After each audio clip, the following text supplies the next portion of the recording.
হাদিসের দলিলের বাইরে যত মাজার আছে সব মাজার ভেঙে গুড়িয়ে দাও। কোরআন হাদিসের বাইরে যত পীরের খানকা আছে সব পীরের খানকা আগুন দিয়ে জ্বালিয়ে দাও। কোরআন হাদিসের সত্যিকার দলিলের বাইরে শায়েখ নামে যত ভণ্ড আছে সব ভণ্ডের আস্তানা গুড়িয়ে দাও। এই সব ভণ্ডের দল সেখানে নিরাপত্তা, মানুষের জান মাল, সহায় সম্পদের হেফাজতের জন্য সর্বোচ্চ ভূমিকা আমি পালন করছি। হয়তো সবটা সামনে আসে নাই, অনেকটা প্রশাসনিকভাবে আমি দায়িত্ব পালন করছি।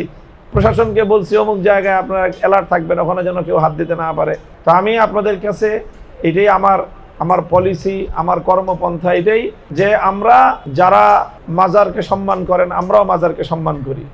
অলিয়া উলিয়াদের মাজার অসম্মান করার কোনো সুযোগ নাই, মাজার অসম্মান করার কোনো সুযোগ ইসলামের মধ্যে নাই।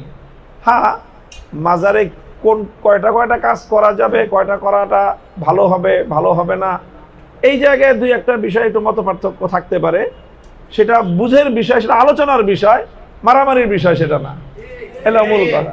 তো ইনশাল্লাহ আমি আমার ওই কথা সারা দেশে আমি যেটা বলি, তো মোহাম্মদপুরে তো আমি নতুন না, আপনারা দেখতে